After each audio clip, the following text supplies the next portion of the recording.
Radio. Bonsoir chers auditeurs, bienvenue à une nouvelle émission de Cap Bio avec le professeur Jack Stockley et moi-même bien sûr. Alors si vous avez des questions concernant l'alimentation équilibrée ou comment faire pour que nous jouissions de notre vie tout en gardant un équilibre tellement important pour notre vie au quotidien. Donc le professeur Jack Stockley se fera un plaisir de répondre avec questions si jamais vous en aviez. Alors, pour nous joindre, c'est le 05 39 94 44 40 ou 05 39 33 33 33. Et nous souhaitons de prime abord la bienvenue à notre cher professeur, Monsieur Jack Stockley. Bonsoir, professeur. Bonsoir, Monsieur Aziz. J'espère que vous allez tous bien. Et bonsoir, chers auditeurs. Eh bien, grâce à vos conseils, cher professeur, nous pouvons dire que notre santé s'améliore, et je vous le dis sérieusement et sincèrement. Alors, rien que le fait de bien mâcher, de faire attention à ce qu'on mange, on se sent déjà un peu mieux. Oui, c'est clair que le fait de mâcher va imbiber, votre salive va imbiber les aliments, et dans la salive, il y a déjà le début de la digestion. Donc c'est clair que si vous mâchez pas, que vous avalez tout rond, eh bien il n'y aura pas d'enzyme, il n'y aura pas une préparation de l'aliment qui va ensuite être envoyé dans l'estomac, qui est une sorte de machine à brasser et à laver, à augmenter la température des aliments, et donc qui va préparer justement la digestion qui va se faire dans l'intestin grêle. Donc c'est vraiment très important et on n'insiste jamais assez sur le fait de mâcher longuement avant d'avaler et surtout de ne pas, comme font souvent les enfants, ils prennent une bouchée et puis une gorgée d'eau, une bouchée, une gorgée d'eau. Et c'est clair que si vous mettez dans une marmite qui est en train de cuire des carottes de l'eau froide chaque moment, vos carottes ne seront pas cuites. Cher professeur, je m'excuse de vous interrompre, mais on me signale qu'il y a on vous entend pas très bien. Est-ce que votre téléphone... Est-ce que vous m'entendez mieux là maintenant? Oui, maintenant, c'est beaucoup mieux. Oui, c'est mieux. Bon, c'est mieux. Allez-y. Pardon. Donc, je ne sais pas si vous m'avez entendu jusque-là. Si. Je vous parlais de l'estomac qui doit être bien préparé, d'avoir tous les enzymes nécessaires qui commencent dans la bouche. Et donc, si les enfants...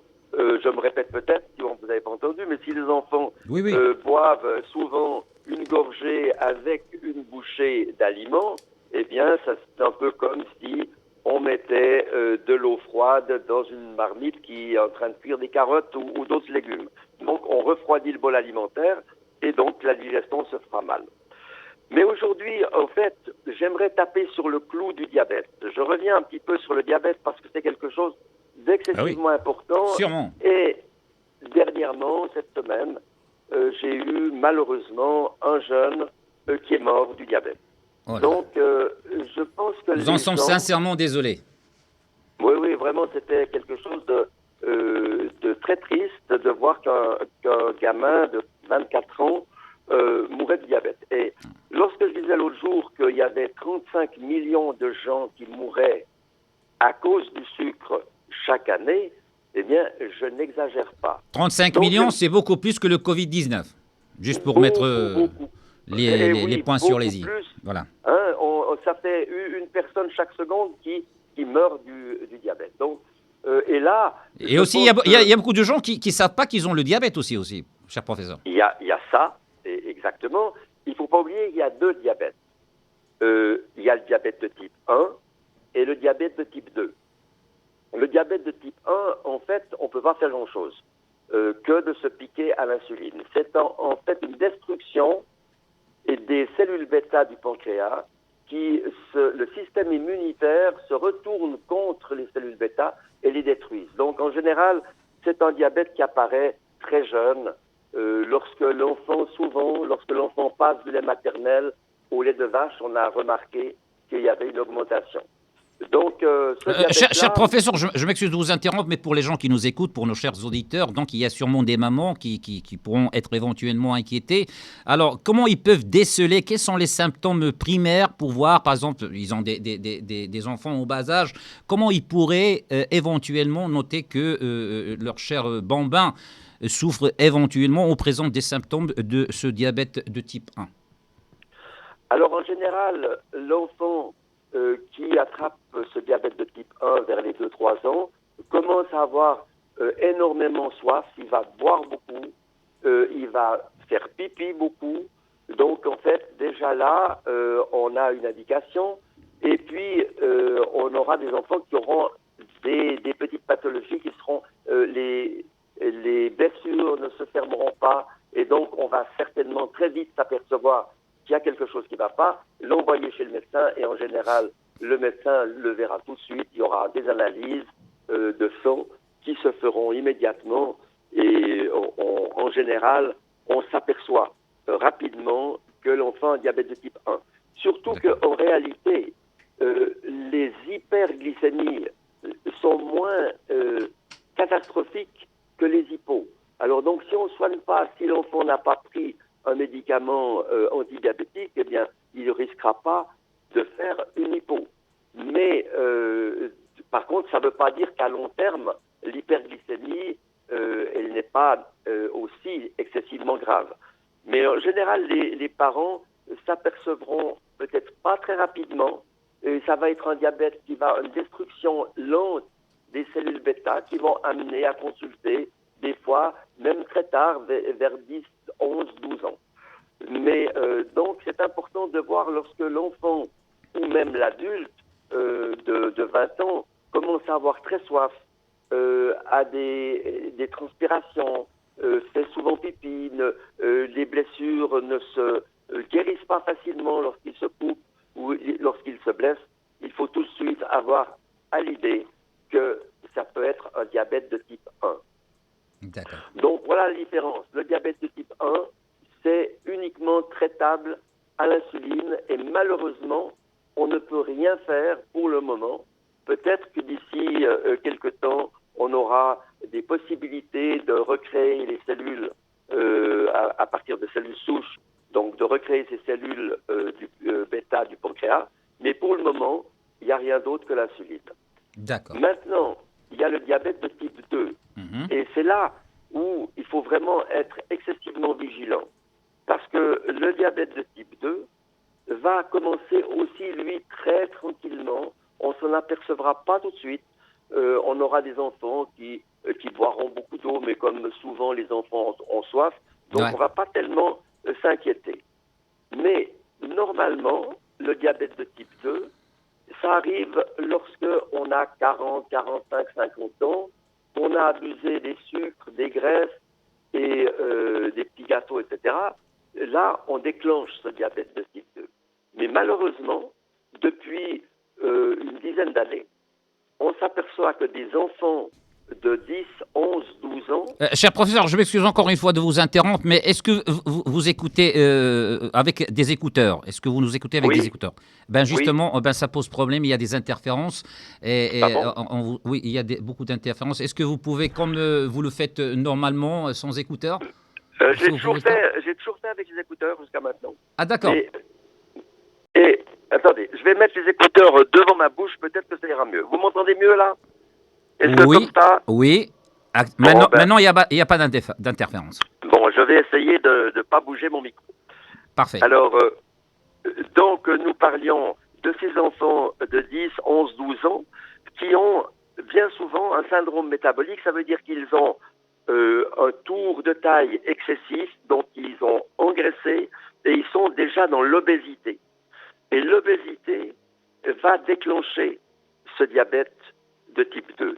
Parce que les graisses abdominales et viscérales sont absolument excessivement importantes et elles vont être le déclencheur du diabète de type 2 bien souvent. Donc, ça vient de quoi? Pourquoi est-ce qu'on est tout d'un coup devant une épidémie de diabète de type 2 que l'on n'avait pas du tout il y a encore une trentaine d'années? parce que malheureusement, eh bien, on mange mal.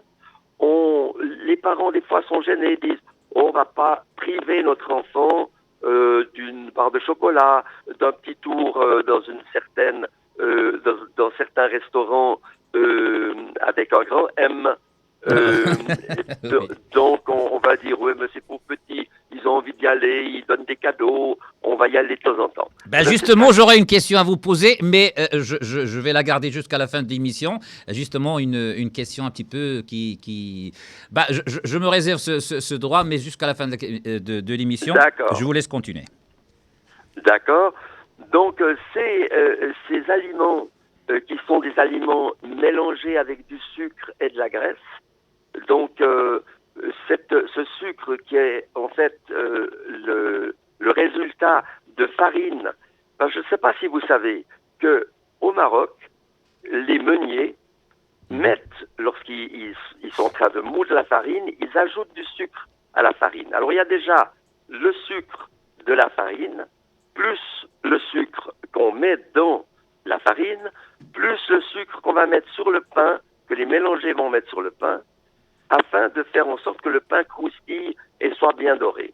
Donc déjà là, lorsque vous prenez dans un de ces grands restaurants où les jeunes aiment bien aller, on a du pain qui a été mélangé avec du sucre. Ensuite, on a des mauvaises graisses, parce que ce sont des graisses animales en général qui sont grasses et qui ont cuit sur un grill et donc qui ont fait que ces graisses deviennent vraiment quasiment toxiques. Et donc, petit à petit, à force d'aller, et en plus, on va boire un de Un ces, soda. voilà, un soda. Et même Et les petit, hamburgers, ils contiennent du sucre, bien sûr. voilà, c'est ce que je dis, le hamburger. Donc, Les le pain frites. du hamburger aura du sucre mélangé avec de la graisse, plus le petit soda qu'on va prendre. Et puis, allez, on fait un petit, quand à faire la fête, on va prendre une petite glace pour le dessert. Ce Voilà. qui fait que petit à petit, eh bien, les enfants grossissent et déclenchent un diabète de type 2 et qui, à ce moment-là, devient, on peut réverser la tendance, mais ça va être difficile.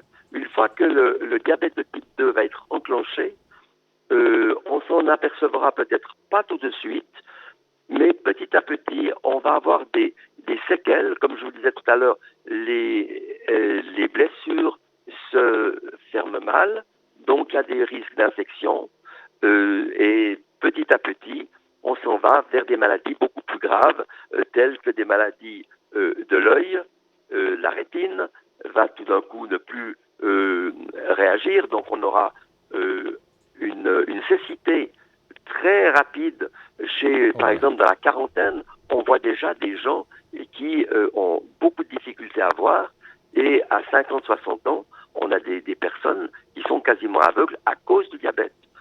Ensuite, on a des infections dans les pieds parce qu'on a de moins en moins de sensibilité dans les membres inférieurs et même les mains.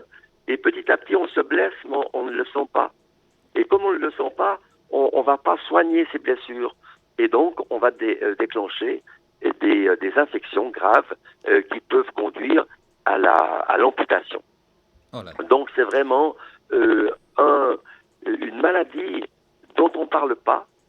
Et on devrait, là actuellement, on est en train de nous imposer des lois pour éviter d'attraper certains virus, mais on devrait parler de plus en plus dans les écoles, à la radio, les méfaits que font le sucre. Parce qu'en fait, c'est un ennemi excessivement sournois et excessivement important et dramatique. Oui, et les gens ne se rendent pas compte. Voilà, et donc le fait que ce soit, disons, on doit, le diabétique, il ne peut pas compter que sur le médecin. Le médecin, il est là pour montrer au diabétique un chemin. Mais ensuite, c'est le diabétique qui est lui aux commandes. C'est lui qui conduit sa santé.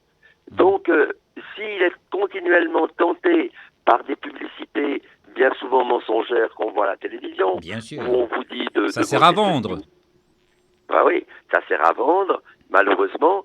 Et donc, petit à petit, eh bien, on rentre dans ce diabète qui va être difficile, vraiment difficile à guérir. Donc, pour ne pas arriver au même stade que ce jeune l'autre jour, donc il faudrait vraiment prendre conscience que le diabète, c'est nous qui nous le faisons, le diabète de type 2. C'est nous qui sommes responsables et c'est nous qui allons vers cette maladie parce que on ne veut pas se priver, on veut bien manger, on veut avoir du plaisir à manger. Mais voilà, il faudrait peut-être insister dessus. Nous, on ne veut pas stigmatiser les gens. Lorsqu'on voit des gens attablés dans des restaurants et qu'ils veulent faire plaisir à leurs chers bambins et qu'ils leur accordent ce plaisir d'avoir un hamburger avec des frites et puis une glace, pourquoi pas. Mais il faudrait le faire en connaissance de cause, ce qui fait toute la différence. Parce que la plupart des gens, ils ne le savent pas. Et alors, risquer, si on aime nos enfants, et risquer à leur inculquer ces mauvaises habitudes et qu'ils aient un diabète de type 1 ou de type 2, c'est grave. Au moins, si on le fait en connaissance de cause et puis durant la semaine ou durant le mois, on essaie de rectifier le tir par une alimentation plus saine. Se faire plaisir de temps en temps, c'est pas mauvais. Parce qu'il y a un psychique, un surmoi dominant qu'il faudrait bien prendre en considération. Le psychique, c'est très important et c'était ma question que j'allais vous poser en fin d'émission. On va la garder jusqu'à la fin d'émission parce qu'il y a beaucoup de gens qui me disent que, et puis sans plaisir, à quoi sert la vie ? Oui, on est tous d'accord, mais encore faut-il le faire en connaissance de cause, avoir du plaisir et puis se vouer à la mort, c'est pas intéressant non plus. Voilà, ça c'est très juste. En fait, le problème c'est pourquoi est-ce qu'on n'essayerait pas, à la place de flatter le mauvais goût alimentaire chez l'enfant, pourquoi ne pas essayer de flatter un bon goût alimentaire ? Parce qu'en fait, c'est une question d'habitude. Si aujourd'hui on n'avait jamais connu les hamburgers et qu'on nous amène un hamburger, on n'aimerait peut-être pas ça. Les sodas. Si aujourd'hui, moi je me souviens que lorsque les soldats, ces sodas qu'on appelle Coca, etc., sont arrivés, c'est arrivé après la guerre. Ouais. Eh bien, je me souviens qu'on a goûté ça, puis ça avait vraiment le goût d'un médicament. On a dit, que c'est pas bon, qu'est-ce que c'est que cette histoire ? Et donc ça a pris du temps, et il a fallu créer une espèce d'aura autour de ce liquide, en disant, ah oui, ça vient de l'Amérique, les Américains, le chewing-gum, etc. Et puis, petit à petit, on a commencé à aimer ça. Mais en réalité, pourquoi est-ce qu'on n'essayerait pas de flatter plutôt le bon goût chez l'enfant ? Lui dire, ben voilà, par exemple, un bon spaghetti fait à la maison, pourquoi pas ? Même s'il y a des glucides dans un spaghetti, on n'aura pas les mêmes glucides que dans un pain très blanc et de la viande grillée sur un grill, et donc qui va augmenter les méfaits de ces graisses animales. Donc c'est ça, essayer justement de faire comprendre à l'enfant que lorsqu'il vient au monde, on lui donne un capital santé. C'est comme si aujourd'hui on disait à l'enfant, voilà, je te donne 500 000 euros, c'est pour toute ta vie, fais-le fructifier. Eh bien, à la naissance, on va avoir un capital santé qui vaut bien plus que 500 000 euros. Et il faut le faire fructifier. Et ça, si l'enfant n'a pas une méthode, si on ne lui apprend pas comment on peut faire en sorte de faire fructifier son capital santé, il ne le saura pas. Et donc, il ira vers ce qu'on lui dira. On lui donne une publicité. Il va donc aller vers cette publicité. Exactement. Exactement. Il y a une certaine dictature de la publicité. On nous inculque une culture, malgré nous. J'ai bien aimé l'exemple que vous avez donné du coca. La première fois qu'on le goûte, ça a un goût de médicament. Mais après, à force de publicité, ça devient à la mode et c'est le goût qu'il faut apprécier. Et c'est de là que vient toute l'erreur. Je vais vous laisser respirer, cher professeur. On va faire une petite pause musicale. J'espère que vous apprécierez avec Jaja Aya Nakamura.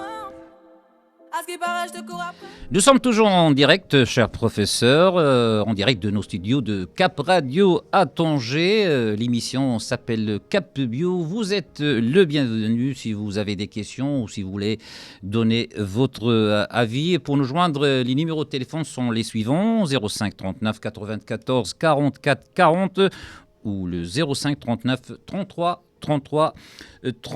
Nous sommes toujours avec le professeur Jack Stockley. On parle d'alimentation saine, on parle d'équilibre psychique et physique. Je répète le dernier exemple que vous nous avez donné, cher professeur.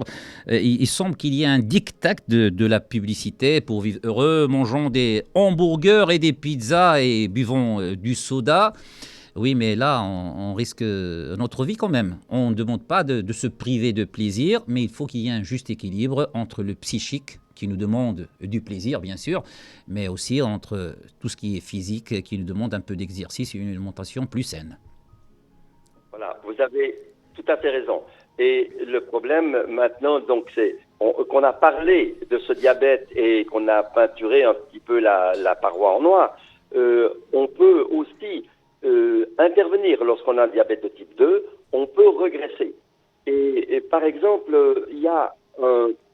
Est-ce que vous m'entendez? C'est moi qui vous entends plus, là, je crois. Il y a nous, on vous entend parfaitement bien. Bon.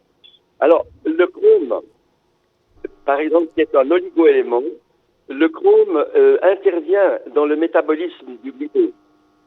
Et donc, lorsque on raffine le sucre et la farine, on enlève le chrome en général. Malheureusement, le chrome s'en va. Par contre, c'est un allié du diabétique de type 2 parce qu'on peut, avec un complément de chrome, venir soigner et voire même guérir si on est au tout début d'un diabète de type 2. On peut, avec du chrome et une bonne alimentation, faire en sorte de pouvoir justement régresser dans cette terrible maladie. Alors les sources naturelles du chrome sont en fait des bonnes choses parce que vous le retrouvez dans les fruits de mer et c'est agréable de se faire un bon plat de fruits de mer. Et bien donc sûr. Là déjà, si on apprenait aux enfants de goûter les fruits de mer en disant ben voilà pourquoi est-ce qu'on n'irait pas se faire un bon restaurant, surtout vous qui avez la chance d'habiter au bord de la mer, prenez des fruits de mer. Et puis, il y a une autre chose qu'on pourrait donner aux enfants quasiment tout le temps, c'est de la levure de bière. Oui. Donc, la levure de bière, il y a du sélénium dedans, il y a énormément de vitamine D et du chrome aussi. Et donc, c'est très bon pour faire régresser le diabète, mais deux, ça peut apporter énormément d'aliments aux enfants. Donc, si on pouvait leur donner régulièrement une cuillerée, où on peut la mélanger, cette levure de bière, on peut la mélanger dans la salade. Donc, ça donne un petit piment et ça apporte beaucoup de choses dedans. Et rassurez-vous, je parle de levure de bière, mais il n'y a pas d'alcool. Donc il n'y a pas d'alcool. C'est pas de la bière. C'est aussi un antioxydant et on peut le recommander aux adultes aussi. On peut le recommander. Pour ceux qui veulent rester jeunes. Voilà, absolument. Mais là aussi, je crois que je vous en avais parlé, par exemple, pourquoi ne pas prendre de la bière sans alcool?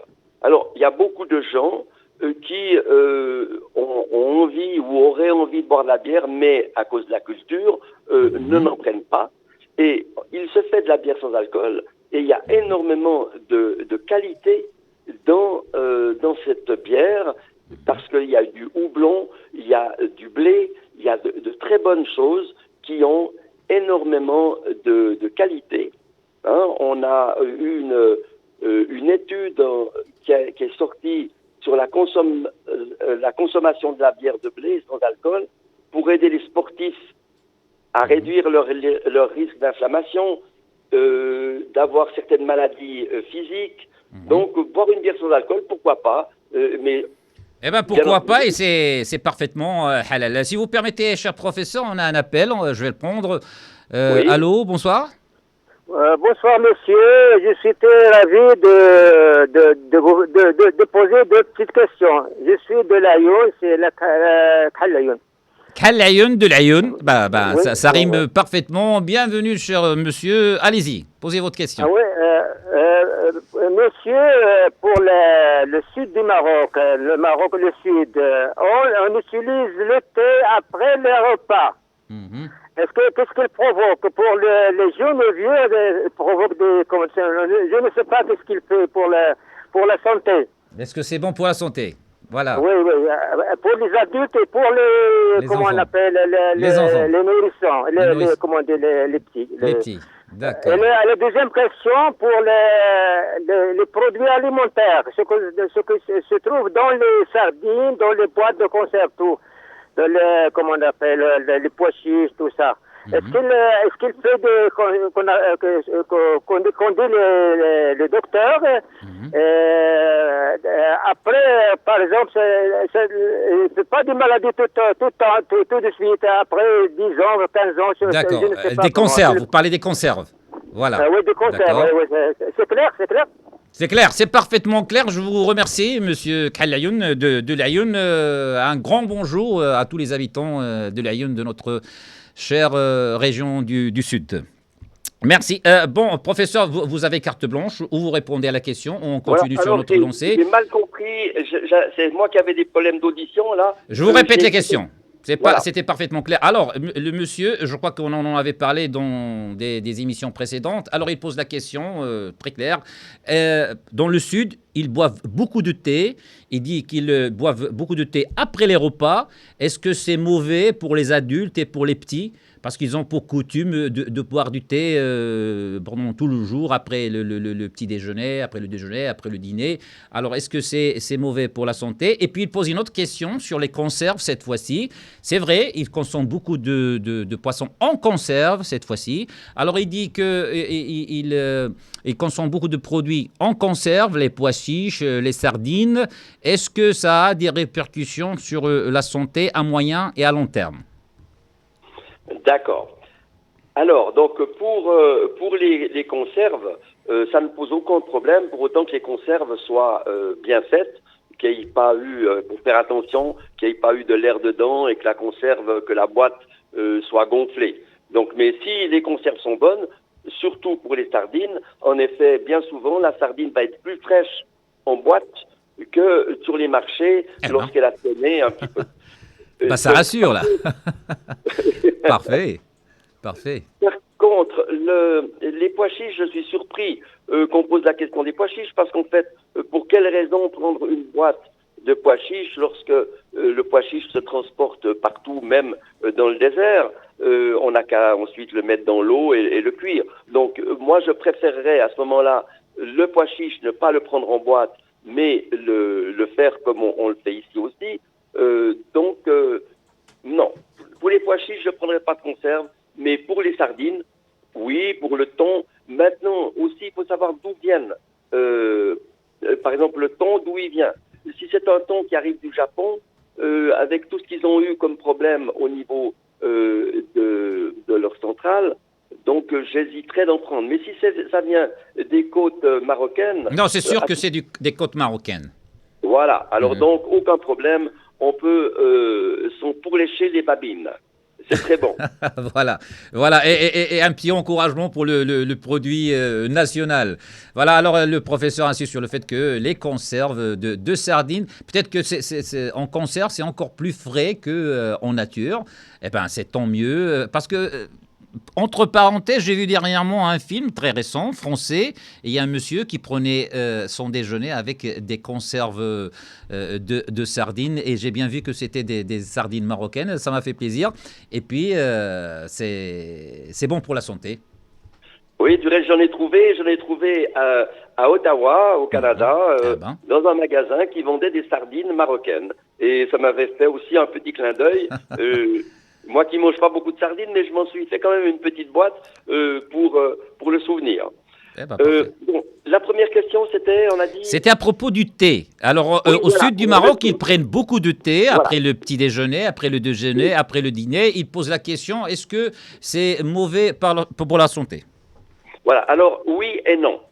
Alors, c'est bon pour la santé parce que c'est un antioxydant, le thé vert. Par contre, on a un problème avec les thés, s'ils sont des thés bon marché, il y a des problèmes au niveau des engrais, des pesticides, etc. Ce sont des thés qui arrivent de Chine. Et bien souvent, les lois en Chine sont beaucoup plus permissives que dans d'autres endroits. Et on a bien souvent pas de thé bio, malheureusement. Donc, rincez-le comme il faut plusieurs fois en l'ébouillantant pour essayer justement d'enlever une partie de ces engrais. D'accord. Par contre, boire du thé comme on le boit justement délicieusement dans le sud, j'ai été là-bas du côté de Bouchedour une fois et j'ai eu droit à ce thé qui est excessivement fort, donc qui est presque la couleur du café et excessivement sucré. Alors là, je dirais, attention, surtout pour les enfants, là, c'est un sirop de thé. Hein. Donc, pour la santé, c'est pas tellement recommandé. Par contre, pour l'enfant, un thé léger et pas trop souvent, ça y apportera des antioxydants. Mais si on en fait du fort et qu'on le boit tout au long de la journée, c'est quand même dans le thé, il y a de la théine, mais il y a aussi de la caféine. Et donc, il peut rendre quand même la nervosité chez l'enfant comme chez l'adulte. C'est un excitant. Donc, voilà, essayons de ne pas trop en consommer, mais en consommer un petit peu, surtout lorsque c'est du très bon thé, éventuellement du bio, mais ça c'est plus difficile à trouver. Donc lavez-le et ne le faites pas trop fort. À ce moment-là, ça va être quelque chose de tout à fait bon pour la santé. Donc à prendre avec modération. Et pour le thé en lui-même, les feuilles de thé, comment dirais-je, la menthe. Alors vous savez qu'on prend beaucoup de menthe et il y a des gens qui se posent la question sur parce qu'on utilise des fertilisants pas très. Il y avait un petit scandale qu'on a relevé dans les journaux, comme quoi les fertilisants qu'on utilise pour la menthe, il a un petit peu un effet malsain sur la santé. Alors, qu'est-ce que vous pouvez nous dire à ce propos, cher professeur? Oui, alors ça c'est clair que, en général, lorsque vous achetez de la menthe dans les souks, dans les grandes villes, c'est de la menthe qui arrive et qui a été forcément passée avec beaucoup d'engrais. C'est sûr. Donc, si vous avez la chance d'avoir un jardin ou la chance de connaître quelqu'un qui a un jardin, allez prendre de la bonne menthe qui n'a pas eu des engrais chimiques pour le faire pousser. Donc, voilà, un bon thé de menthe avec une menthe, je dirais pas bio, j'irai pas jusque-là, mais dont on sait d'où elle vient, c'est parfait. Par contre, comme on l'a dit la dernière fois, les gens qui ont un RGO, donc ce syndrome de reflux œsophagien, donc là, la menthe n'est pas vraiment indiquée. Elle peut augmenter l'acidité et augmenter le reflux gastro-œsophagien. Mais par contre, autrement, c'est tout à fait correct d'en prendre, et même c'est très bon et pour le goût et pour la santé. Même après les repas, cher professeur, parce que je vous transmets ce que disent les gens. Il y a certains qui disent qu'il a un effet néfaste sur notre organisme, du fait qu'il annule l'absorption de l'organisme du fer.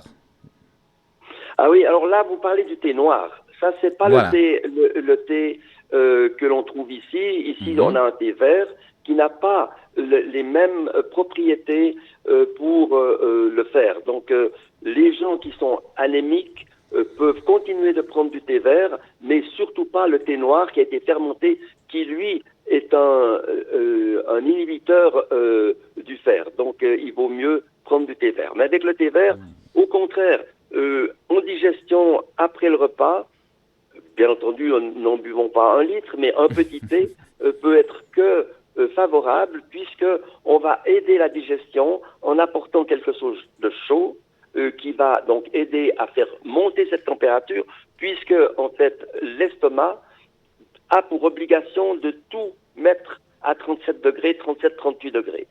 Donc si vous y apportez des aliments glacés, vous allez augmenter le travail de l'estomac qui devra réchauffer tout ça. C'est pour ça qu'on dit aux enfants, ne buvez pas de l'eau à table en mangeant. Si vous voulez de l'eau, buvez-le avant, ou donc 1 heure avant, ou même encore 10 minutes avant, et puis 2 heures après. Mais par contre, À la fin du repas, un thé vert avec un petit peu de menthe, pour autant qu'elle soit de bonne qualité, est excellent parce que vous allez apporter de la chaleur à l'estomac, donc ça va favoriser la digestion et donc il n'y a aucun problème pour prendre ça. D'accord, d'accord. Cher professeur, je ne voudrais pas que cette émission se termine sans que, compromis, je vous pose cette question que je me réservais depuis le début. Alors, suivant les dernières statistiques, en Espagne, l'espérance de vie est beaucoup meilleure que le reste de l'Europe, ce qui a surpris un petit peu les autres pays européens, parce que lorsqu'on voit comment la diète, la fameuse diète méditerranéenne n'est pas très respectée en Espagne, on voit que des gens qui mangent très sucré, très salé, qui boivent, qui fument. Et puis, voir les statistiques que l'Espagne a une espérance de vie vraiment très importante. Il y a des experts qui ont répondu par le fait qu'il y a une certaine joie de vivre, et que c'est important, et que sans joie de vivre et sans une approche de la vie joyeuse, même avec tous les exercices et la meilleure alimentation équilibrée, il ne peut pas y avoir de bienfaits pour la santé. Donc il faudrait bien qu'il y ait un certain équilibre entre le psychique, tout ce qui est psychique et tout ce qui est physique. Et donc qu'est-ce que vous pouvez nous dire à ce propos? Il est clair que c'est tout le temps dans la bonne humeur. La joie de vivre, elle va influer sur l'ensemble du comportement, mais aussi sur l'ensemble de l'absorption des aliments.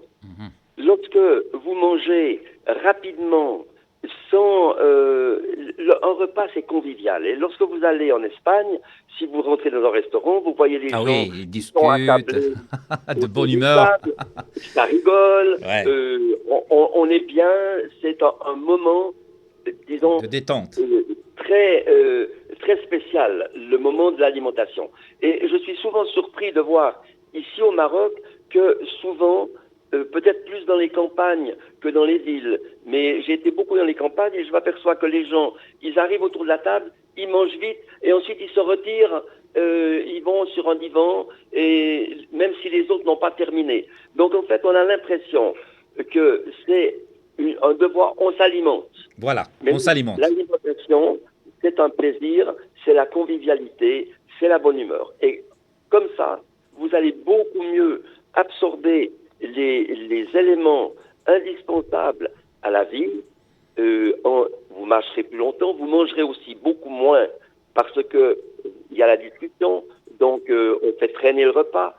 Tandis que si on mange vite et qu'on a faim, on avale de nouveau, comme on disait au début de l'émission, on avale sans mâcher.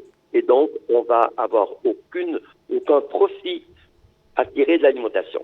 Mais il y a aussi une autre chose. On remarque que l'espérance de vie, par exemple, des Français de Bordeaux, par exemple, et les Anglais, qui, en fait, pour eux, les Anglais qui boivent du thé et les Bordelais qui boivent du vin, et on s'aperçoit que les maladies cardiovasculaires sont beaucoup plus importantes en Angleterre que du côté de la France, du côté de Bordeaux. Et là, on pense que le vin, pris, bien entendu, je ne vais pas faire de la publicité pour l'alcool, mais on a déjà parlé de la bière tout à l'heure, mais le vin pris en petite quantité, ça veut dire un verre de vin au repas, va avoir une influence sur les maladies cardiovasculaires. Et donc, on a beaucoup moins d'infarctus du myocarde chez les Français de la côte du sud-ouest que chez les Anglais qui, eux, on pourrait dire, ils boivent du thé aussi presque toute la journée. Eh bien, ils devraient avoir cet effet antioxydant qui les protégerait des infarctus ou des problèmes cardiovasculaires. Eh bien, la même chose peut se produire aussi chez les Espagnols, qui sont aussi des amateurs de vin. Il y a d'excellents vins en Espagne, et qui pourraient avoir une influence, pour autant, bien entendu, que ça ne soit pas pris en excès. C'est comme tout. Tout ce que vous faites en excès, ou d'un côté ou de l'autre, n'est pas bon. Donc, je pense, pour répondre à votre question, que le fait d'être allegria, comme on dit en Italie, d'avoir la joie de vivre va faire en sorte que on va d'abord digérer mieux et ça va influer sur le psychisme, parce que je vous ai aussi parlé de ça la dernière fois ou une autre fois, c'est que le microbiote intestinal a une influence directe sur le psychisme et sur les maladies dites psychiatriques. Exactement, parce que j'avais été surpris que vous me disiez qu'il a il y a des conséquences fâcheuses sur le psychisme. Il y a des gens qui souffrent de dépression justement parce qu'ils ont un microbiote défectueux. Absolument. C'est la base. En fait, si votre microbiote est défectueux, eh bien, vous allez avoir toutes les pathologies du monde ainsi que la dépression. Et donc, il est important de faire en sorte de bien entretenir ce microbiote. Et si vous mangez bien, avec la joie, eh bien, vous allez avoir un microbiote qui sera en meilleur état. Et du reste, vous savez, la bile est importante. Mais lorsque vous êtes fâché, vous allez, on va dire, que vous fabriquez de la bile. En effet, la colère va envoyer plus de bile dans la digestion et va perturber certains aliments et la digestion. Et si la digestion est perturbée, ça va influer sur le microbiote et le microbiote va influer sur le psychisme et donc sur la bonne humeur, sur la joie de vivre. Voilà, c'est bien dit. Donc, la bonne humeur, c'est essentiel pour avoir une bonne hygiène de vie, pour vivre plus longtemps et surtout dans de bonnes conditions, pour qu'on ait une bonne santé. Alors, la bonne humeur, toujours. Nous avons une culture que notre cher professeur connaît très bien. Notre culture, normalement, il devrait nous permettre ce rituel donc, de manger dans la convivialité, ce qu'on faisait toujours. Mais comme le professeur l'a bien souligné, on remarque de plus en plus que les gens laissent de côté cette convivialité et que le fait de manger devient juste une alimentation pure et simple. On s'alimente au lieu de manger. Alors il faut faire attention à ce rituel qui doit être donc consacré, comme l'a dit le professeur, dans de la bonne humeur. Il faut, comme le font les Espagnols, qui ont une espérance de vie qui nous fait, qui nous rend jaloux. Donc il faut qu'il y ait de la bonne humeur. C'est essentiel pour qu'on ait une bonne santé. C'est ça, cher professeur. Surtout la bonne humeur lorsqu'on mange. Et c'est ça l'important. C'est bien entendu la bonne humeur tous les jours, c'est bien, mais on ne peut pas être vraiment de bonne humeur à chaque instant. Au moins essayer. Lorsqu'on se retrouve à midi ou le soir devant un repas, il ne faudrait surtout pas que ce soit un repas où chacun regarde son smartphone ou la télévision, et parce que là aussi, ça a une importance énorme sur la digestion, le fait de ne pas être concentré sur ce que l'on fait. Exactement, c'est ce qui arrive le plus souvent. Alors, on me signale que cette émission est arrivée à terme et comme toujours, nous avons été bien informés et on vous remercie très bien, cher professeur. Alors, je remercie les auditeurs pour leur fidélité en espérant qu'ils seront donc au rendez-vous le prochain lundi, toujours à 18h. Merci, cher professeur. Merci à vous et très bonne soirée. Très bonne soirée. Au revoir et à très bientôt. Cette émission vous a été présentée avec le concours du Centre canadien de naturopathie, diabétologie et nutrition de Rabat. Cap Radio.